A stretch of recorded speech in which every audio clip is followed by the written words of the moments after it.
Good morning दोस्तों, जय हिंद। पर्यावरण पारिस्थितिकी हमने शुरुआत की थी, काफ़ी चीज़ें हमने पढ़ भी ली है। आज हम लोग इसी क्रम में पर्यावरण के अनुकूलन, एडॉप्टेशन की कैसे कोई जीव किसी पर्यावरण में रह पाता है, उसके अनुकूल कैसे है, तो हम देखेंगे। ताप के आधार पर देखेंगे, उसके मृदा के आधार पर देखेंगे, जल के आधार पर देखेंगे। इन तीनों आधारों पे कोई जीव कैसे रह सकता है। ये मान लीजिए ह्यूमन ही है, ऐसा थोड़ी नहीं कि ह्यूमन चला जाएगा कहीं पर भी रह लेगा। उसके रहने के लिए कम से कम उसको ऑक्सीजन मिलनी चाहिए, पीने का पानी हो, घर हो, उसके बाद वो उत्पादन कर सके कुछ, ताकि अपने जीवन को सर्वाइव कर सके। इसी तरह जीवों में भी होता है। कोई भी जीव ऐसा थोड़ी कि अब आप मान लीजिए रेगिस्तान में ऊँट है, उसको ला के आप समुद्र में छोड़ाएंगे तो क्या रह पाएगा? नहीं रह पाएगा। सांप है, जुबली में रहता था, उसको अपने साथ रख लिए, रह पाएगा? नहीं रख पाएगा। तो जो जीव जहाँ रहना चाहता है, जिसके अनुकूलन, इसीलिए इसको ये समझना हमें बहुत ज़रूरी है कि कोई व्यक्ति या कोई जीव जंतु किस तरीके के तापमान में सभी एक साथ रह सकते हैं कि एक ही तापमान हो जाए तो सभी लोग रह लेंगे। कुछ होते हैं जो गर्मी में ज़्यादा रह लेते हैं, कुछ होते हैं जिनको ठंड में ज़्यादा रहना, कोई समुद्र में रहता है, कोई स्थल में रहता है, कोई पर्वतों में रहता है, कोई झील में रहता है। इस तरीके से हम कुछ जीवों का इसमें अध्ययन करेंगे। ये कोई चैप्टर बहुत इंपॉर्टेंट नहीं है, पहली बात बता दूं आपको। ये चैप्टर बस प्रीलिम्स की अनुसार थोड़ा सा कभी कभी काम में आ जाता है, हमको पता होना चाहिए। कई बार दे देता है कि कौन सा जीव जो है वो समतापी है, कौन सा विषमतापी है। ये थोड़ा सा इसमें बहुत ज़्यादा पढ़ने, ऐसा नहीं कि इसमें बहुत हम लोग ज़्यादा डीप जाएंगे। इसमें मेन बेसिक पॉइंट्स हम लोग इसमें जानना चाहिए और पता भी होना चाहिए कि कोई जीव कैसी इन्वायरमेंट में रहता है। तो हम सबसे पहले देखेंगे कि थोड़ा पौधों में अनुकूलन की बात से हम लोग यहाँ शुरू करेंगे। तो पौधों में अनुकूलन जैसे प्रकाश की, कोई भी पौधा बिना प्रकाश के नहीं रह सकता, 90% हम लोग ही जानते हैं। लेकिन कुछ पौधे ऐसे होते हैं जो बिना प्रकाश के में भी रह सकते हैं, तो उनका अपना हो जाता है। जैसे कि प्रत्येक पौधा समुदाय विभिन्न प्रकार की तीव्रताओं के प्रति तथा अपने आप को छाया सहनशील के प्रति अनुकूलित करते हैं। ठीक है। उसके बाद कुछ पौधे जैसा कॉनोपी घने ट्री होते हैं, उनके अंदर क्या होता है, उनके अंदर जो पेड़ होते हैं प्रकाश नहीं पहुंच पाता, लेकिन फिर भी वो जीवित रहते हैं। तो इस तरीके से कुछ पौधे जो है वो प्रकाश के, ज़्यादातर पौधे तो प्रकाश के साथ अनुकूलित होते हैं, लेकिन कुछ ऐसे होते हैं जो बिना प्रकाश के बिना भी अनुकूलित होते हैं। उसके बाद जल तथा ताप के प्रति अनुकूलन, जब कुछ होते हैं जैसा कि शुष्क मरुस्थल, जैसा कि अब मान लीजिए हम एक तरीके से कैक्टस ले लेते हैं। तो कैक्टस क्या है? ये कैक्टस अधिक से अधिक तापमान में रहने की इसकी क्षमता होती है। तो इसी वजह से देखते हैं नाग कैक्टस हो गया, नागफनी हो गई, इसमें कांटे निकल आते हैं। वो कैसे होता है? देखिए, कोई भी पौधा होता है ना, तो उससे वाष्पोत्सर्जन होता है जो बादल को बनाने में सहायता करता है। हम लोग ये बात समझते हैं कि समुद्र गर्म हुआ, पानी ऊपर गया, बॉइलिंग हुआ, उसके बाद बादल बनता है। ये तो ठीक है, संघनित होकर के। लेकिन वाष्पोत्सर्जन पत्तियों से भी होता है। तो होता क्या है कि जैसा नागफनी होता है, वो क्यों पतला हो जाता है कि उसमें कांटे निकल आते हैं? उसमें वाष्पोत्सर्जन कम से कम हो, ताकि वो अपने लिए सर्वाइव कर सके मरुस्थलीय एरियाज में भी। इसलिए कैक्टस या नागफनी में कांटे हुआ करते हैं। तो उस तरह तापमान के आधार पर हम देखते हैं, तो ये हो गया कि इनके मांसल पत्तों के तनों में संग्रहित रहता है, जो कि शुष्क पर्यावरण के लिए अनुकूलित होता है। कैक्टी पौधों के पत्ते कांटेदार में परिवर्तित हो जाते हैं, वही चीज़ जो मैंने आपको बताया। उसके बाद इंफीरियल वो होते हैं जो गर्म मस्तूली पौधों तथा उच्च तापमान में जीवित रहने के अनुकूलित होते हैं। इस प्रकार जो पौधे स्वयं को शुष्क स्थिति में अनुकूल बना लेते हैं, जिनकी लघु जीवन अवधि होती है। इंफीरियल, ये भी कई पूछते थे इंफीरियल क्या होता है? इफीमिरल होता है, इफीमिरल होता है जो अधिक से अधिक तापमान में रह लेते हैं और साथ में उसकी एडॉप्टेशन प्रक्रिया में स्वयं को सहज रख पाते हैं। उसके बाद फिर हम आते हैं कि जलीय पर्यावरण में अनुकूलन की बात करें, तो कुछ पौधे होते हैं जो पानी में पूरी तरह डूबे रहते हैं, लेकिन फिर भी रह लेते हैं। कुछ पौधे होते हैं जो ज़्यादातर तो स्थायी रूप से जल में रहने वाले पौधों को जलोद्भिद कहते हैं, जो हाइड्रोटाइप कहते हैं। ये पौधे या तो जलमग्न होते हैं या आधे डूबे रहते हैं, तथा पत्तियों में पर्णवती के एरेक्डाइमा वायु बड़े क्षेत्र में उपस्थिति दर्शाते हैं। प्रकाश संश्लेषण के क्रम में मुक्त ऑक्सीजन तथा स्थानीय वायु कोशिका द्वारा होता है, तथा इनके दूसरे हिस्सों में स्वतंत्र मिश्रण की मदद करते हैं। जैसा उदाहरण के मरोद्भिद की पौधों की हम बात करते हैं, जलोद्भिद पौधों की कि जो यही पूछता है मरोद्भिज पूछ लेगा कौन से क्या है, जलोद्भिज कौन सा है, तो अगर कैक्टस दे देता, नागफनी देता तो आप मरोद्भिज लगा जो मरुस्थली में रहता है। जलोद्भिज आपको दे देता है जो जल में लगातार रहते हैं या अधिक समय तक जल में रहते हैं। तो उदाहरण आई हार्निया जलकुंभी हो गया, उसके बाद सालमिनिया हो गया, सीरेटोफाइल हो गया, उल्फिया की जड़ें हो गई। जलोद्भिद भी 3 प्रकार के होते हैं, जो पूर्णतः जल में डूबे रहते हैं, जैसे हाइड्रेला हो गया जो पूरी तरीके से जल में डूबा रहता है। आंशिक रूप से जुड़े कुमुद होता है, वाटर लिली, और उसके बाद स्वतंत्र रूप से जल में तैरने वाले जलोद्भिज होते हैं, जलकुंभी। तो ये देखिए, तो बस यही पूछता है, मैंने आपको पहले बताया ना कि प्रीलिम्स में आ जाता है कि जल में जलकुंभी उदाहरण है, दे देगा स्वतंत्र रूप से तैरने वाले जलोद्भिज, पूर्ण रूप से जलने वाले जलोद्भिज, आंशिक रूप से डूबे हुए जलोद्भिज या नन ऑफ दीज। तो इसमें लिख देंगे स्वतंत्र रूप से तैरने वाले जलोद्भिज, मतलब जो जल में स्वतंत्र रूप से लय लेता है, जलकुंभी कहलाता है। उसके बाद मैंने आपको मैंग्रोव बहुत अच्छे से बताया था। मैंग्रोव क्या होता है, ये लवण वाले जो खारा जल होता है उसके ये अनुकूलन होता है कि मतलब इसने खारे में भी ये खुद को सर्वाइव कर पाता है। तो मैंग्रोव वनस्पतियाँ उष्णकटिबंधीय डेल्टा तथा सागर के ऊपरी भाग में कच्छ में पाए जाते हैं। मैंग्रोव कुछ प्रजातियाँ अपनी लवण ग्रंथियों से लवण का उत्सर्जन पत्तों पर करती हैं तथा कुछ मैंग्रोव प्रजातियाँ जड़ों में अत्यधिक लवण को पंपन द्वारा मृदा से निष्कासित कर देती हैं। उच्च लवण सांद्रता तथा परासरणी विभव के योग बनने हेतु कई मैंग्रोव पौधे उच्च कार्बनिक बलीय स्तर में पाए जाते हैं। मतलब इनमें नेचुरल प्रवृत्ति होती है जो कि लवण में भी अपने आप को सर्वाइव कर पाते हैं। मैंग्रोव वन में एविनीशियस तथा राइजोफोरम लाल मैंग्रोव प्रजाति होती है।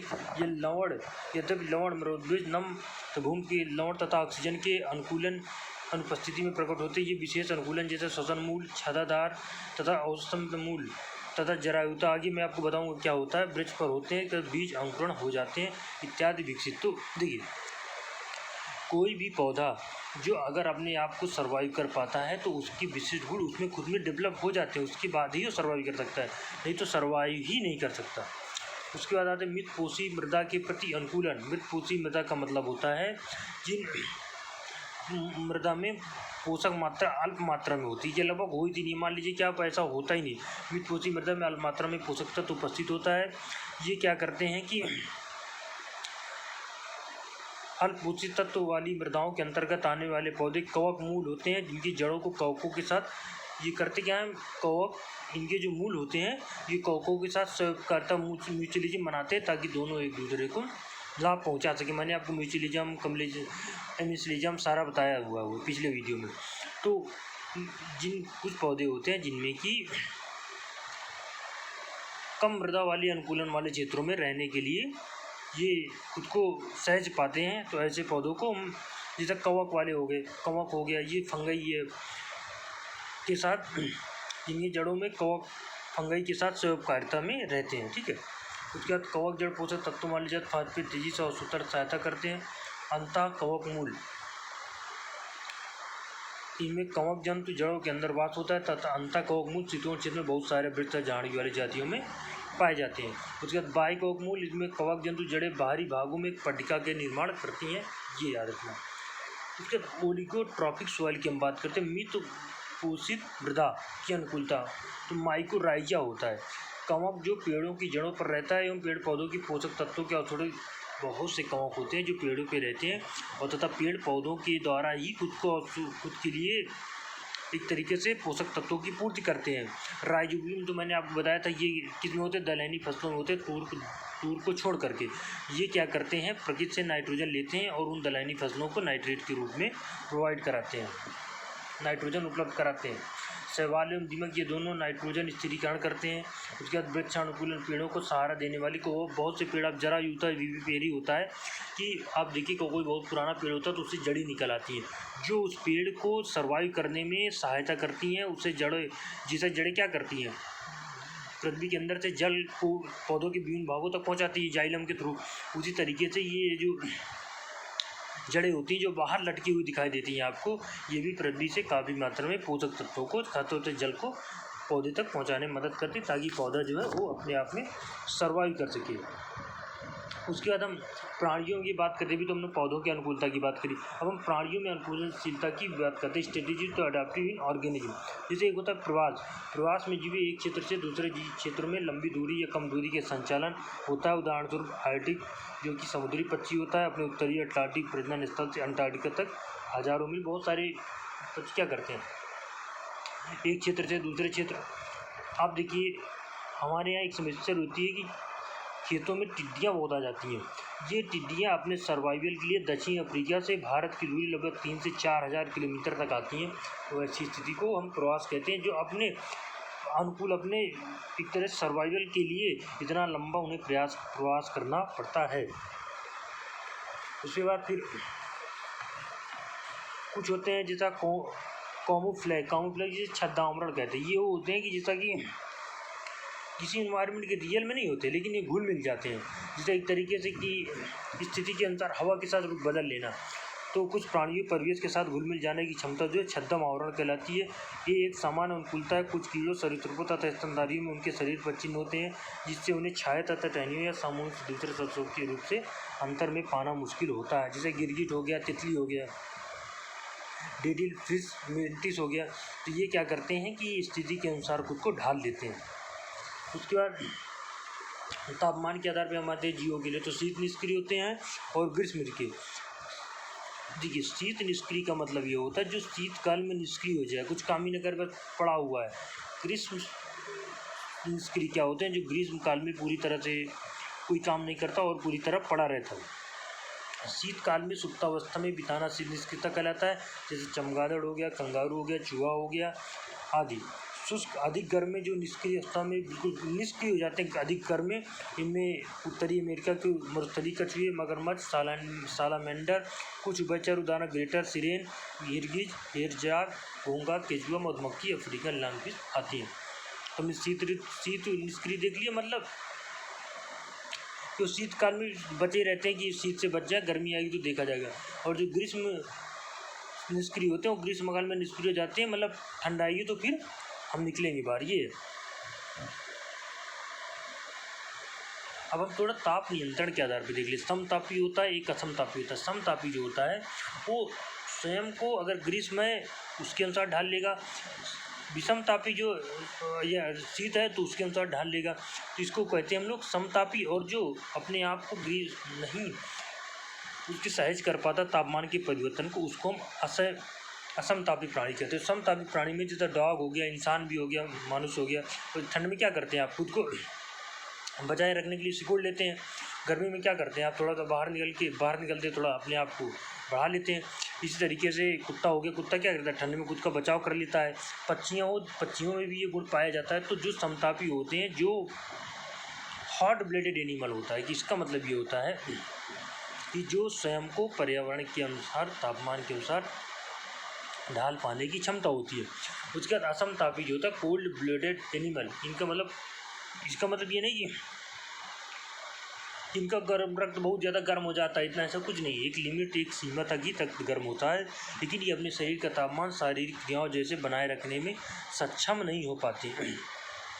असमतापी जैसे गिरगिट हो गया, सरीसृप हो गया, मेढक हो गया, सांप हो गया, सरीसृप और गुड़, ये कहते हैं हमारे असमतापी कहलाते हैं।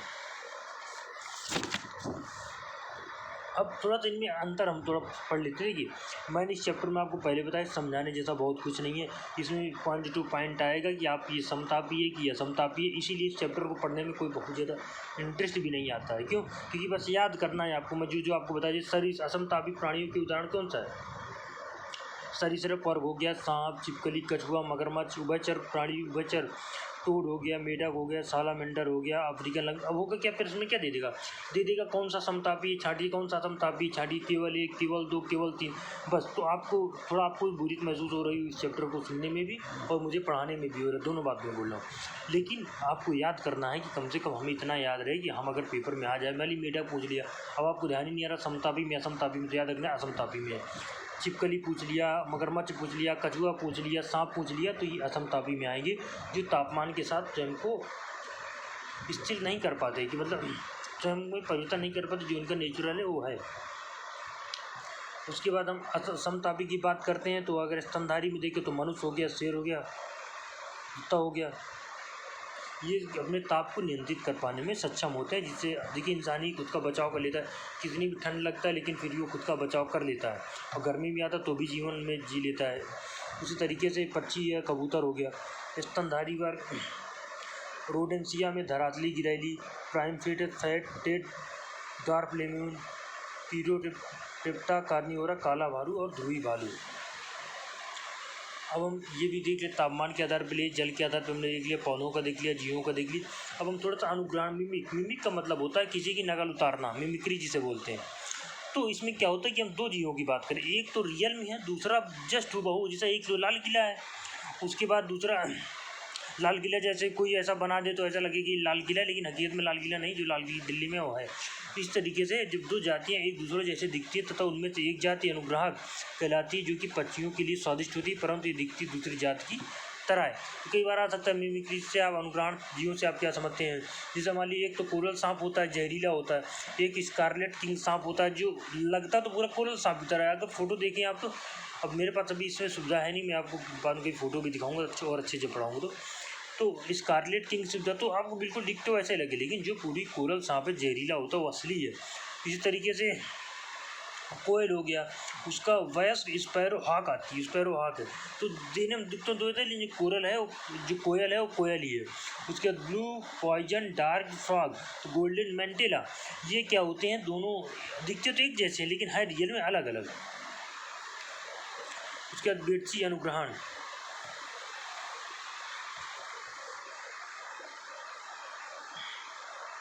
ठीक है। तो अनुग्रहण वाला हमने देख लिया कि दो एक जैसे हैं, जैसे मान लीजिए एक व्यक्ति तो रियल में है, जब उसका कोई आप एक हूबहू ले आए तो वो हो जाएगा उसका अनुग्रहण या मिमिक्री। उसके जलाभाव के प्रति अनुकूलन, ठीक है, जैसा कंगारू चूहा हो गया, ऊँट हो गया। ये कंगारू चूहा में तो ये क्वालिटी है जो पूरे जीवन वर्ष भर पानी नहीं पीता। यूपीपीसी से प्रश्न आया था, लंबे समय तक बिना पानी पिए रह सकता है कंगारू चूहा। ऊँट भी रहता है लेकिन ऊँट से ज़्यादा वो रह लेता है। तो जलाभाव के अडॉप्टेशन टू वाटर सेस्केंटी, मतलब जो कम से कम पानी, ये बिल्कुल नहीं पानी में और अपने आप को सर्वाइव कर पाता है, जिसको पानी की पूरे जीवन में ज़रूरत ही नहीं पड़ती। इसको कहते हैं हम जलाभाव के प्रति अनुकूलन या adaptation of to water scarcity. Kangaroo चूहा ये क्या करता है कि अपने यूरिन को, मूत्र ठोस को उत्सर्जित करके जल संरक्षित कर लेता है तथा जन्म से मृत्यु तक बिना पानी पिए रह लेता है। ऊँट में क्या होता है, ऊँट कैसे रह पाता है, ऊँट की जो चर्बी होती है ना, उसकी जो कुबड़ होता है ऊपर का, पहली बात तो ऊँट मरुस्थल में कैसे ऊँट का मरुस्थल का जात क्यों कहा जाता है। पहली बात देखिए, उसका जो पैर होते हैं लंबे होते हैं, तो उसका पूरा शरीर रेगिस्तान से थोड़ा ऊंचाई पे होता है, नंबर एक। नंबर दो जो होता है उसमें पानी, कोई पहले हम लोग बचपन में सोचते तो ऊँट जो है बहुत सारा पानी इकट्ठा पी लेता है, रख लेता है, अपने कहीं जमा कर लेता है और भी बाद में उसका इस्तेमाल करता है, ऐसा नहीं होता। पानी वो पीता है, उसका पानी चर्बी बना रहता है, उसकी जो वसा है उससे के थ्रू उसको लगातार उसकी प्यास में कम होती रहती है। उस मरुस्थल के प्रति विशिष्ट समयोजित दर्शाता है, जो कि जल का उपयोग बहुत ही विधमयता के साथ करता है। शरीर का तापमान में बहुत उतार चढ़ाव के प्रति सहिष्णुता दिखाता है तथा अधिक ताप रहित स्टेट के समय भी अधिक हृदय ताप आर्द्र ब्लड स्ट्रीम मॉइस्चर को बनाए रखने में सक्षम होता है।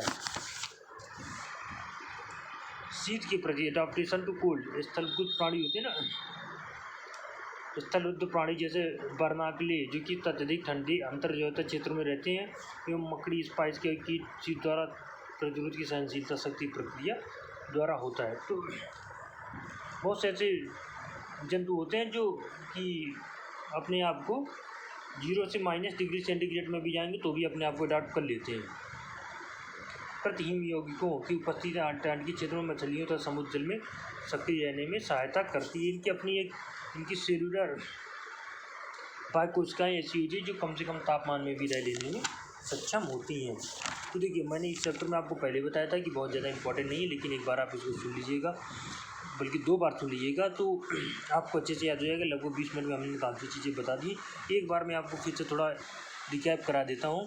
तो देखिए, पौधे के अनुकूलन, इससे हमने प्रकाश के अनुकूलन आपको बताया, जलाभाव तथा तापमान के प्रति अनुकूलन बताया। उसके बाद जैसा कैक्टस हो गया, जलीय पर्यावरण के अनुकूलन बताया, जलोद्भिद के प्रकार बताए कि पूर्णतः जो जल में डूबे रहते हैं, जैसा हाइड्राउल हो गया, आंशिक रूप जल में डूबे रहते हैं, उदाहरण कुमुद हो गया, स्वतंत्र रूप से तैरने वाले जलोद्भिद जलकुंभी होते हैं, ठीक है। उसके बाद मैंने आपको बताया कि मित पोषित पौधों के अनुकूलन हो गया, बाह्य कवक मूल हो गया, मित पोषित मृदा, ओलिगोट्रॉपिक सॉइल बताया आपको, माइकोराइजिया, राइजोबियम, शैवाल तथा दीमक जो नाइट्रोजन स्थिरीकरण करते हैं, राइजोबियम होता है जो बैक्टीरिया गठजोड़ की दलहनी फसलों की जड़ों में वृद्धि में पौधों में नाइट्रोजन उपयोग कराता है, माइकोराइजिया कवक जो पौधों की जड़ों पर रहता था पेड़ों को पोषक तत्वों से अवशोषण में मदद करता है। उसके बाद प्राणियों में अनुकूलनशीलता की स्थिति प्रवास के कारण होता है, छद्मावरण कौमी कि मतलब एक घुल मिल जाने की जो क्षमता होती है, शीत निष्क्रियता, हाइबरनेशन, ग्रीष्म निष्क्रियता मैंने आपको पढ़ाया। उसके बाद समतापी असमतापी भी बताया। उसके बाद फिर आप समतापी प्राणी असमतापी प्राणियों में अंतर भी बताया। उसके बाद अनुग्रहण बताया, मिमिक्री बताया। उसके बाद फिर जल के प्रति अनुकूलन, जलाभाव के प्रति अनुकूलन भी आपको बताया, साथ में शीत के प्रति अनुकूलन कि मतलब किस तरीके से ठंड में अपने आप को सर्वाइव कर पाते हैं। तो ये चैप्टर हो गया। अब हम लोग थोड़ा बहुत अच्छे चैप्टर से आगे से पढ़ेंगे, इसको आप एक बार थोड़ा देख लेंगे। Thank you.